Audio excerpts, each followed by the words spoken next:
Welcome to VERSED, the ASCAP podcast. I'm Eric Philbrook. May is Asian American Pacific Islander Heritage Month, and we've been celebrating and elevating voices of ASCAP members in the AAPI community. We recently presented two powerful ASCAP Experience sessions with leading writers and artists and talked to them about how their AAPI heritage has affected their music, their careers, and other topics relevant to their creative lives. The conversations were both educational and illuminating, and we wanted to share highlights of them for this episode. A little later, we'll hear from international superstar Amber Liu of K-pop royalty FX and Justin Park, a rising singer-songwriter recently endorsed by BTS. But first, you'll hear a provocative discussion with playwright, librettist, and lyricist David Henry Hwang and composer and conceptual artist Huang about art, identity, and the power of music to help us understand each other better. David Henry Hwang is one of America's most astute observers of the Asian and Asian American experience. His most beloved works, including the plays M. Butterfly and Yellowface, and the recent musical Soft Power, all of which were Pulitzer Prize finalists, thoughtfully examine how the West perceives the East and vice versa. Composer Huang has earned acclaim for organically integrating Chinese folk music and various Western styles into his works for the stage, the concert hall, and beyond. These two world-class artists are also longtime collaborators on operas in American Soldier, The Rift, and most recently an adaptation of M. Butterfly set for a world premiere by the Santa Fe Opera in July. Here is David Henry Hwang and Huang along with moderator Nancy Yao Mosbach of the Museum of Chinese in America. I have thought so much in the last number of years when I know that you've been collaborating that it really does give me great hope that in the area of art, the two of you from this Chinese American population have collaborated despite your differences, and that's something we often present to our audiences at the museum is that there's not one monolith. There's not one Chinese American.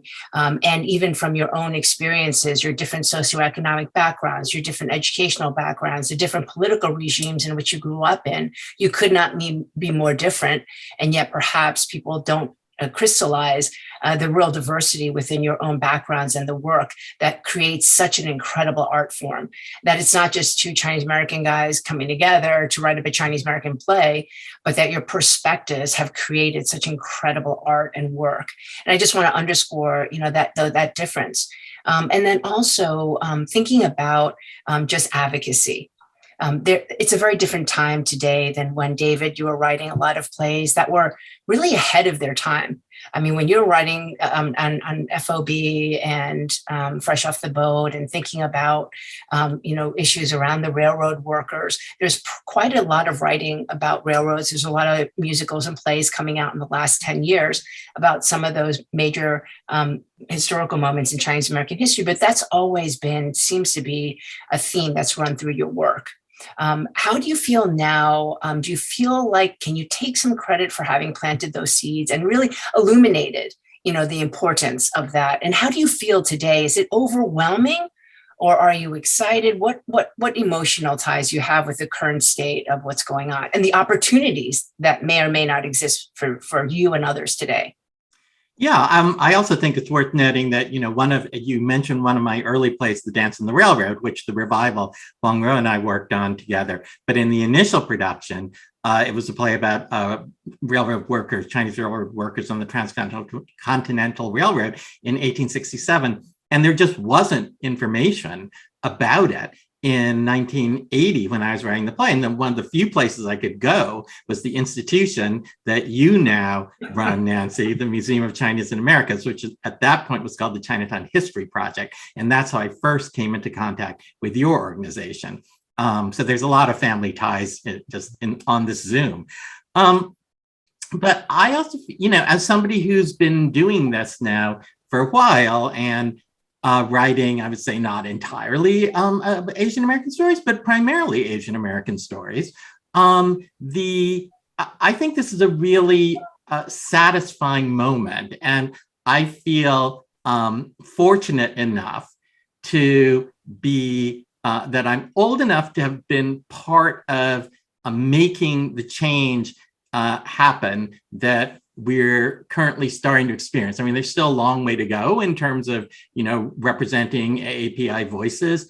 in popular entertainment and American culture in general. But it's certainly, as you know, from my vantage point, it's improved a lot. And I feel that the advocacy that, you know, people of my generation and earlier generations and younger generations as well, the advocacy that we've done has helped to bring about this change. But I'm still active enough that I can also take advantage of it. You know, that some of these opportunities that exist now to tell stories that certainly we couldn't tell on American television or in American movies prior. And I think breaking new ground in opera as well. It's good to be able to now have those platforms to tell our stories. Just recently, for the 50th anniversary of the Washington National Opera, the two of you collaborated on a wonderful piece on Maya Lin called Written in Stone, about her, you know, at a young age, winning the competition for the design of the Vietnam Memorial. And that was a very much reported time around Maya Lin, and a lot of anti-Asian American sentiment, the war. There are lots of very sensitive issues, not too dissimilar from some of the things we're going on today. And there have been articles how they mistakenly thought Maya Lin was a Vietnamese or a Vietnamese American and won this prize. And you collaborate on a very intense topic, and you've done that in a number of different ways to almost make markers on these major historical milestones that people seem to have forgotten or discarded. Why Maya Lin? Why now? And what was the thought process behind doing it? And what was Maya's reaction to the piece? So it was part of the celebration of Kennedy Center 50th anniversary.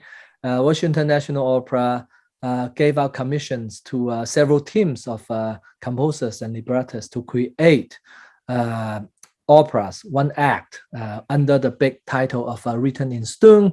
And our opera about Maya Lin and partially about the Vietnam Veteran Memorial and Maya Lin story as well is called The Rift.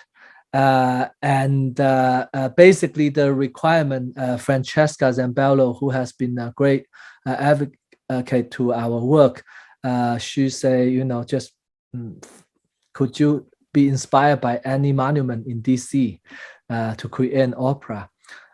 When she posted that question to me, I for some excellent and unconscious reason, I thought of the Vietnam Veteran Memorial right away. And this, of course, was before the pandemic, several years before. So we did not even had the obvious anti-Asian hate going on as obvious as now, and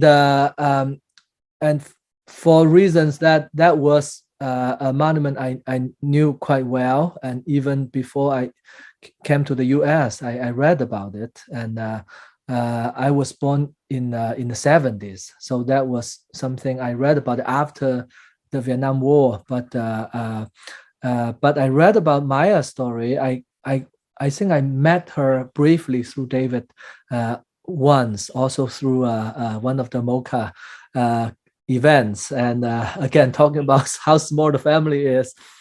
And I knew I would love David to be the librettist. And I know David and Maya are friends, are good colleagues, and somehow it all linked together. But of course, the story itself is exactly what I felt. It will be a great piece of art to create, not to mention to celebrate the Kennedy Center, but also is in DC in a time that we need more Asian American stories to shine, to be shined and to be heard. So that was, to me, it's an obvious choice. And I'll leave it to David to continue. Yeah. So yes, here's another MoCA connection in that, yes, I met Maya when she was 20.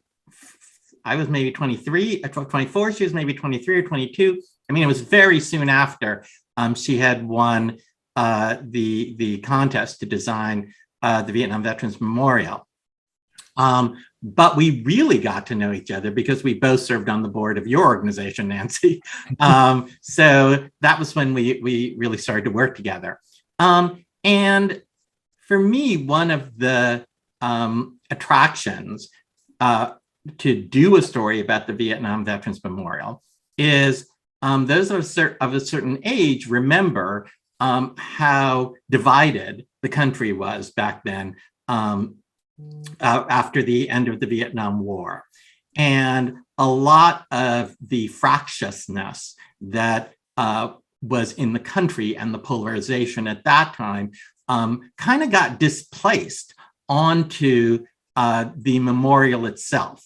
And people supporting the memorial, hating the memorial, thinking there shouldn't be a memorial. And then when Maya was selected, criticism of the design, criticism because she was a young woman, criticism because she was Asian. There's even, and we refer to this in the libretto, one of the people who was opposed to the memorial said that, oh, there should be an inscription that said designed by a gook. So it was sort of that level of discourse. And even before the pandemic, it was very clear that we were, the polarization in this country had become really, really intense, really hostile. And so the Vietnam Memorial, as an example of a piece of art that helped to heal those divisions, that helped to reestablish a degree of unity in this country. And then subsequently, because of the pandemic, we've seen the resurgence of anti-Asian racism. And so, as you say, that has become more relevant to the subject. But it is a resurgence. It's not like it's new. And we can go back in history to various times when anti-Asian racism has erupted. So I would argue that anti-Asian racism is a feature, not a bug of American white supremacy. I would love to take a little bit of that apart. Thank you both for those comments and that work. I know it ran in March, and hopefully there'll be another performance of it someplace soon. But I wonder if we want to chat a little bit about AAPI in general. Over 10,000 hate crimes since the reference to foreign virus in March 2020, then calling it the Kung flu by the former administration, then also calling it, the Chinese virus. All the references to the virus and the catalyst around that hatred was really singularly targeted to Chinese and Chinese Americans because of supposedly the genesis of it being in a Wuhan laboratory. But then fast forward to what happened subsequently. It was this sort of common Asian American random hate crimes, over 10,000 now tabulated in the last 2 years. And really, a lot of hashtag AAPI, Asian American. Can you talk and share a little bit, and this is a tricky conversation, about that collective voice and how you see that collective voice, both as Chinese Americans, both of you as Chinese Americans. Does it dilute each individual voice within the AAPI community? Because when the Japanese Americans were interned in World War II, it wasn't an anti-AAPI. When the Chinese were excluded in the 19th century, early 20th century, it wasn't anti-AAPI. But I find it to be an interesting time now where it's slightly different in terms of how the world is looking at this collective voice. Is it because there's more power in a collective voice? Or what are we doing to this conversation? Are we actually getting to the root of it? And how can we get to it if we're not really taking it apart enough, if you will? It's a tricky question, but we'll love to get your thoughts on it since you both know this history so well. So for me, the fact that the anti-Asian hate in its most recent manifestation has not limited itself to Chinese Americans, but has spread to AAPIs in general. For me, this is an indication of how important it is to have AAPI unity. Because yes, you can say, oh, well, during World War II, it was Japanese Americans that were interned, but that was a government action. So it sort of identified a particular population that got interned, as opposed to even as recently as, the 1980s and the murder of Vincent Chin. The country was angry about the supposed, economic rise of Japan. And so unemployed auto workers in Detroit took their frustrations out on a Chinese American, not a Japanese American, and murdered him. So there is, for me, this is an indication that we do all get lumped together in this country. And yes, among AAPI communities, there are certainly differences, but there are many things that we have in common. And the current rash of anti-Asian hate and attacks is an illustration of that, and a reason why we have to stick together and remain united politically. I appreciate that. Huang, as a more recent immigrant, what are your thoughts? I want to address this in a way that it sounds positive, because this also is a very unique what makes America America, right? Is we came together from different parts of the world, and we have our American dream, and hopefully we live together to build, our American dreams together. But also, the Asian American community is so large, but also, particularly now unified to fight this, racial virus. But in a way, it brings people together, maybe not the same as in Asia. If you look at all these individual countries, they might not be as united as after we came here, several generations, we all united. So this is to me, it's a very interesting and amazing time that it creates its own culture. It's not just the Asian and American culture combined, but it is a very unique culture, or you might call it a third culture. And another example I want to give you is, I've been called a Jap once. I don't remember when. And at that time, I was trying to argue, I'm not from Japan, I'm from China. But then, of course, they could call you a Ching. So it doesn't make too much difference. But the moral of that terrible story was to some people, we are all the same. No matter how clearly we try to define who we are or where we came from or what heritage we came from. But to some people, we are all the same. It doesn't matter. We got marginalized, we got discriminated as one group. But if we don't come together to fight for each other's discrimination, and then at the end, when you got discriminated, and no one will fight for you. So I think the important thing is we need to recognize the uniqueness of where we are, in as a community, as a AAPI community in this country, and that to me is very American. And then what should we do from here, and what should we do to make our present and our life better? So I think every bad thing might come with a little good thing. So that is part of my hope. It is so important to hear this conversation, I think, from the two of you who are really making this history accessible through art forms. And you're both showered with accolades and awards, and congratulations to both of you. And David, you especially have received two of the largest awards with the Lucille Lortel Playwright Sidewalk, and also your induction into the American Academy of Arts and Sciences most recently. Is there hope that art can help educate and sort of enlighten or illuminate some of these very complex, very nuanced, missing variables in the conversation? The hope that textbooks will be changed and include many of these topics and milestones in history that people are not familiar with will probably take a decade or two at the earliest. Yeah. How do we get into people's consciousness? How can art do that? Is there more hope for young AAPIs entering film and television, or more in the composition realm where we may have more virtuoso instrumentalists and a little bit more, I guess, of a sturdier handle? What are the aspects? Do you encourage that? We're going into a very difficult economic environment where there are a lot of unknowns. We already know the pressures, if you will, for many immigrant children, not just Asian immigrant children in this country, to be a little bit safer, to be a little bit more conservative, to not take the risk of jumping into an unpredictable salary situation, et cetera. What advice would you give? What positive advice would you give to the young people on the call today if they really are set on pursuing a career in the arts? Could you be specific and share some sort of hopefulness for those people? David, we'll start with you.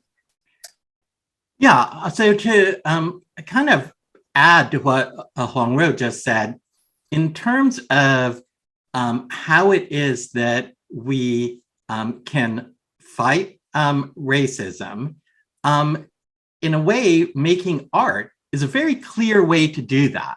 Because when we are invisible, there was a survey last year where something like 64% of Americans couldn't name a single Asian American. So when we are invisible, it's so much easier to stereotype us, to hate us, to attack us, and even to kill us. So invisibility is death, and conversely, visibility is life. And therefore, you can do good. If you want to go into the arts, you can do well by doing good. Arts are still film, television, composing, all of these. There's still things that we do in America that the rest of the world wants to buy. And therefore, these are quite prosperous economies. And if you want to look at it that way, there's what career is stable, really? You become an engineer, and then, sometimes the company gets a contract, sometimes the contracts get pulled. There's always a certain amount of instability. But if you're a young person and you have the talent and you have the drive and you have the love and the dream, you should pursue that, because you have a much better chance of becoming successful at something you love and need to do than something that you're simply doing because you feel you have to do it. Yeah. That Huang, last word. I feel that we should do what we love to do, and we are fortunate to at the career what we love to do as David and I collaborating, and we need more. If you want to name Asian American or Chinese American playwright or librettist, and maybe you could only name a few names, and we definitely have more great talents out there. Either they are not being seen, not being heard yet, or they are still developing. So we need to have more chances for them to create work, and in hope that from what our collaboration is of now and continuing will create a path to also to show people that what is possible.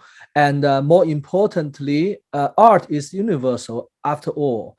And that is the power of art. I could hear Beethoven's music without knowing or speaking German. I understand his music when I was a little kid, and that speaks the power of music. There has no border. They have no barrier. And same as opera, when opera and theater, when we create those works, people look at and listen to those stories in hope that they don't feel that is stories from a foreign planet, but it is our story, and they are also part of our world. So this is the silver lining, is the hope. But I think it works, and there are more and more people are willing to program operas with Asian American stories, and we know that because we see the result. So yeah, we will keep on going, and we need more singers, Asian American singers, actors, playwrights, composers, artists, musicians from all spectrum, so that we can really have our voice to be heard and amplified. Amber Liu and Justin Park are both Los Angeles natives, but their music careers have bridged Asian and American cultures from the beginning. As a member of the beloved electropop group FX, Liu, a Taiwanese American, is certified K-pop royalty. Since going solo in 2015, she's extended her international reach by releasing music in Korean, English, and Mandarin. Park, a Korean American, is a rising singer-songwriter with an adoring fan base, including BTS, who's now making a name for himself in the US and Korea with his soulful brand of pop R&B. In this conversation, moderated by ASCAP's Associate Director of Pop Rock Membership, Brian Reyes, these two friends and collaborators will explore what it means to be an AAPI music creator on the world stage. They'll talk about how their identities have shaped their music and reveal the joys and challenges of finding an audience on both sides of the Pacific. Here is Amber Liu and Justin Park with ASCAP's Brian Reyes. The question I had, coming up as part of the community, did each of you ever have any challenges that you had to face or felt like you had some extra challenges to face coming up as part of that community? We're trying to shine a light on the idea that sometimes people from the community, they feel like an other or a less than. So I wanted to talk more about that because you're obviously models of success and getting to a certain level of success. I don't know, Amber, you want to go first? And if anything comes to mind? I think, when I grew up, my mom only spoke Mandarin. My dad spoke fluent English, but my mom spoke Mandarin. But my mom was always present at home. And I always felt this like disconnect with my mom because my Mandarin is just complete trash. It's so bad. No, it's not. It's improved significantly now. Yeah. But I think, and then when I went to Korea, I did not speak fluent Korean. So I always felt like, I felt othered and I felt like I didn't belong just due to that language barrier. But that experience really, really just opened my heart to, I guess, this is something that happens. And I'm like, wow, my mom, when she went to the States, she must have just completely was like, if I'm checking out already, like, how did my mom feel? So I think it's, well, number one, it's not like okay, snap, we're all good, it's fine. It's number one, it's an ongoing battle. It's a road, it's a marathon for this, that feeling of, okay, I'm not an outcast. I'm not some weird person. But I think number two, it's just it's like compassion and empathy. Like also realizing, like, I always thought, like, am I the weird person? Am I like, but it's also like, maybe other people feel the same way. And I think that with my community, as I've grown up and my fans have grown up with me, we've like understood that I'm like, oh wow, I'm not like, I always felt weird that I'm like a superstar, like no, but I'm also just a human being as well. Obviously I'm not ignoring like the mean people, the meanie poo-poo heads in the world, but I think in all this darkness there is light, and you have a choice to be part of that light as well. Dang, amen, dude. That was on the fly. I should write a song about that. Literally. Okay, I'm kidding. Dude, you were preaching for a second there. Oh, wow. Real quick, Well, I want to... Oh, yeah. Sorry, let me tag on this real quick. I want to say that Justin was one of those people that really, really helped me through it. Baby bro, I want to say that baby bro, Justin Park, when I met him, I was like, who is this kid? He's so tall, coming in with this run and all this stuff. Like, he thinks like, and then I was just like, and then when I started talking with Justin, I was like, oh, he's so sweet. Yeah. He's a little. Don't forget, I'm a goofball. You're a goofball. That's what you are. And I'm the weirdest guy, dude. and it's just we just down to, and he like, it's again that sense of like, I think that willingness to open up and that vulnerability. I think Justin's really taught me about that, because I was just like, work, doing this. Oh, I gotta please people, I gotta make the quota. But Justin's really, I think was one of the first people when I came back to LA to really open me up to just like, Amber, just feel it. Hey, just vibe. It's cool. And I think when you find people, and it wasn't based on like, you know, we have very different genres. We have very different just, I think not very different goals. I think I want to say we just have very different colors and styles. Yeah. But it's that sense of like compassion and empathy towards each other, and the willingness to help each other. Yeah. And our choice to be that light for each other that kind of kept us going. Amen, dude. I wanted to say too, like when talking about Amber's situation too, like I thought about this like a lot when I was younger too. You know, I mean, imagine going to a country where it's just one of those people and everyone else is, you know, other. It's kind of crazy to me, right? So like I want to give it up for Amber for being who she is first and foremost, for having that light, and for being accepted for who she is, and then being loved by her members. You know what I'm saying? I know the story about how FX was like, you know what I'm saying? You were absolutely loved and adored by so many people. So shout out to her for that. And then going on to my story, I suppose. So in America, for me, on the flip side, I guess I was both lucky and unlucky to be in places where it was always so diverse, right? So, you know, I was born in Koreatown, the Good Samaritan Hospital bordering downtown in Koreatown. And then I moved to Eagle Rock, where at the time, early 2000s, right? Maybe like 1999, 2000. Super diverse area. And I would say that Eagle Rock probably wasn't one of the best places to live, you know, obviously because my family wasn't too well off. And, you know, my life consisted of that kind of environment for a long time. You know, I would be around all sorts of people, you know what I'm saying? Armenians, Mexicans, Colombians. Oh my goodness, like, you know, American white people, like just everybody, you know what I'm saying? And then later in my life, I would be around more Asian people. So I'm not sure if you can tell by my talk or, you know, not so much by how I look. I look pretty Korean, I'm not going to lie. But I'm super, super American, and that's because, you know, of how I grew up and where I grew up, and I think. And for me, it was tough. I'm not going to lie. Being one of the only Asian kids in a private school, and then after that, another private school, and then public school, and another public school, wow. It was tough. I'm not going to lie to you. My first experience running into, I suppose, a sort of racism was like in second grade. So young, right? I was at private school, and I had brought some curry to school that my mom made for me. And, you know, at this point, it's nothing weird. Curry is curry. It's an amazing food. And that's what I thought. And so I went to school with this amazing bowl of curry. And when I busted out, you know, it's brown, right? So all the kids looked at me and were like, oh, what's that smell? Like, he's eating poop.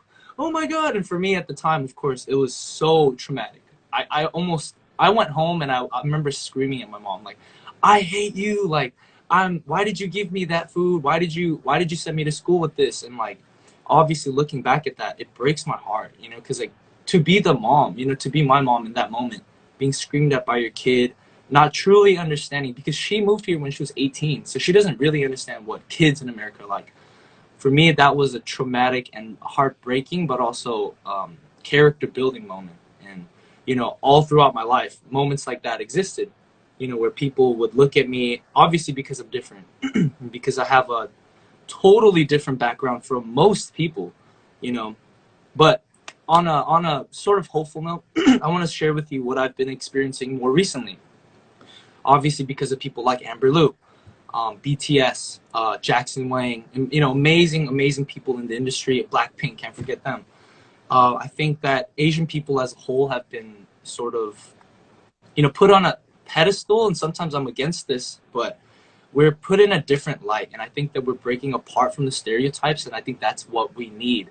And I know that my sis and I are fighting for this very same thing. I know my brother up there is as well. And so, you know, now when I walk into these rooms where it's super diverse, and I want to share with you, like, I'm in places now that it's a little more Hollywood, and obviously people are a little weird up here, but they start to look at me not with like, ew, you're weird, more like, oh, who's that? You know what I'm saying? And I'd much rather have that than, ew, you're weird, you're not like us. I'd rather them be a little bit more surprised and like, oh, what are you? You know what I'm saying? Because that leads to getting to know who we are. It gives us the opportunity to then explain. It opens the doors, and that's all we need. So that's my story. That's interesting, Justin. Same thing for me too. Like, I think when I first started out, and then there were like, you know, a couple like stops where my group and I would tour in the States, and then we would leave again. And like throughout the years, I've also seen that like they've like the business aspect of it used to like 99% of the reactions that I would get when I would walk into a room is that someone would not even know what K-pop is.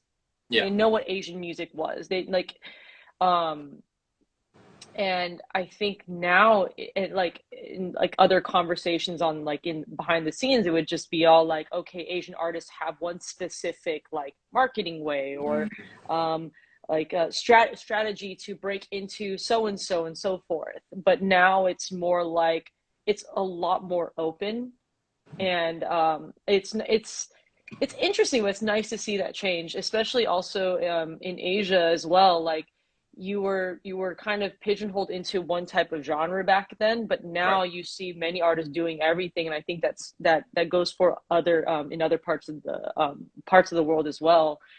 But I do definitely see like a big change front end and back end. So cool.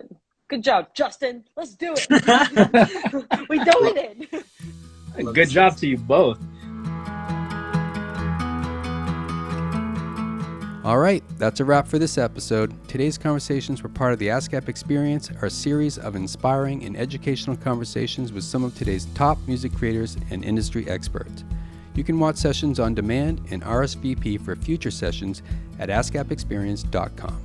Thanks to everyone who made this episode possible. Sarah Feingold and Eitan Rosenblum for editorial support, Tiffany Sims for graphic design, Kate Cordova for social media, MXM Tune, Rosaline Scher, and Colleen Pomeranz for our theme music, and Benjamin Keynes of SightSense Productions for audio and video editing. If you like what you hear on Verse, tell your friends, comment on our YouTube channel, and share the podcast to help spread the word and grow our community. Thanks for listening, everybody.